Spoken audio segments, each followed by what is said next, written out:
Oh. Well, joining me now, David Farenthold, investigative reporter at the New York Times and one of the co-authors on that report. So, David, I'm glad to talk about this with you because for the regulars at Trump's gilded echo chamber, look, these visits are not cheap. What did you uncover about who these regulars are and what they pay to be in Trump's orbit?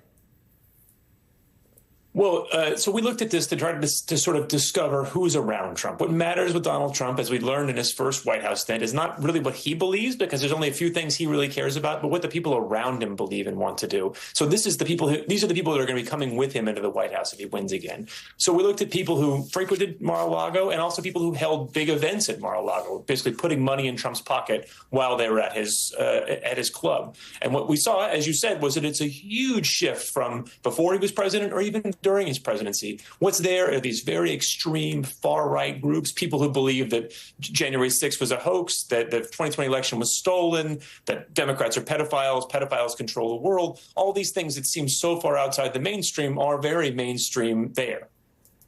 Extraordinary. We do remember that Donald Trump was rather infamous for he would go out to rallies during his first campaign, and the last person who was speaking in his ear, that is the kind of thing that he would echo out there on the stage or at the rally. Let's listen to a sample of some of the theories being floated at Mar-a-Lago. Here's that. A fringe minority who hates this country, bringing communism to our shores. They destroy life and freedom and family. Radical, atheist, Marxists. These radical left lunatics want to interfere with our elections. They think they can continue to steal elections. The election that we all knew was stolen. If we don't have a fair election, right, then we don't have a country. Good Lord. But, David, elected members of Congress also make the pilgrimage. You remember when then Speaker Kevin McCarthy showed up after trashing Trump over January 6th, and you had Mike Johnson when he needed to save his speakership? I mean, is this now the clearest path to success for Republican politicians? Certainly. It's not a guarantee. Some of the people who went to Mar-a-Lago and sucked up to Trump didn't get an endorsement or got an endorsement but didn't win. But certainly it's the safest bet. There's no political cost at all in the Republican Party for going to Mar-a-Lago and kissing the ring. And I think that started, as you said, with Kevin McCarthy. After January 6th, when Trump was at his lowest, Kevin McCarthy went there to sort of kiss the ring and showed people, A, that Trump was back, Trump was okay, and also that this was the place you should go if you want to grow in Republican politics. So I think we'll only continue to see that more if Trump is reelected. You know, in terms of the MAGA economy, you found that Mar-a-Lago, that lost money in 2012, but then the profits peaked in 2017 when the club added some new customers.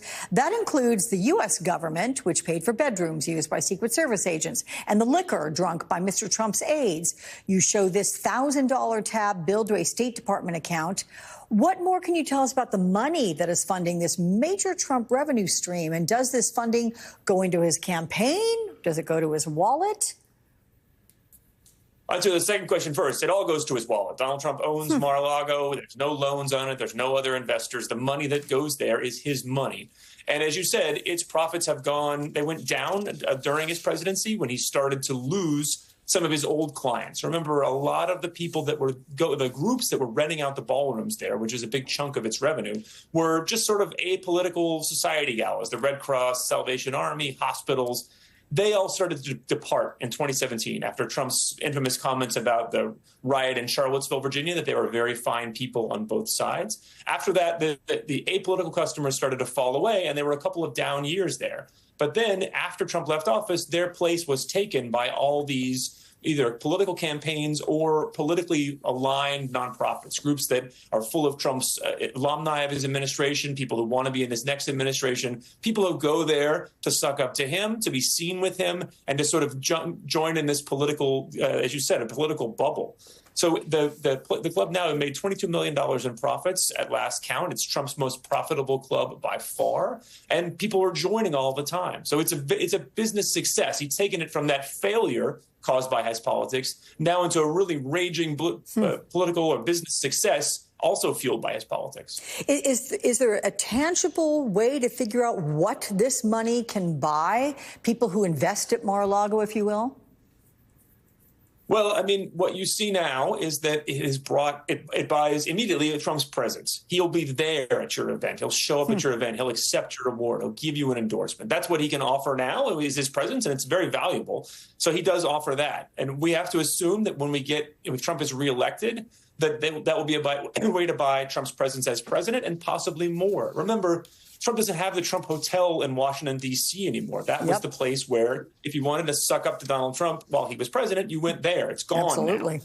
So, but he'll be at Mar-a-Lago, and so presumably the people who want to make friends with him will be at Mar-a-Lago. That's probably the place where that nexus will happen if he's reelected. Oh, you brought me to this next question, given the people who want to make friends with him.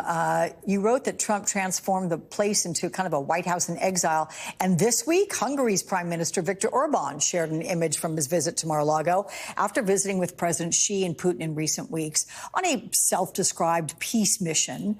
What have you learned, if anything, about trips to Mar-a-Lago by foreign government agents? Well, we knew, obviously, while Trump was president, he used it as a way to host foreign dignitaries. The president of Japan was there twice. President Xi of China was there. On a side note, those made money for Trump. His club charged the U.S. government for everything, sleeping rooms, food, the plants they put in the background, even the water that he and President Abe of China drank. So, that was a big moneymaker for him. Now, as you said, it's a place where foreign governments, foreign emissaries can come and meet Trump. We don't know any examples of spies, like undercover foreign agents there. But you don't need to be undercover. Like, you saw here, if you're just someone who represents that government, it's better for you to be seen. And we saw during Trump's presidency and after Trump's presidency, politicians and elected leaders from other countries that want to show their alignment with Trump. This is where you go. You take that thumbs up picture like Viktor Orban did. Fascinating article. Thank you so much for coming on to talk about it, David Farenthold. You're always welcome on the show. Good to see you.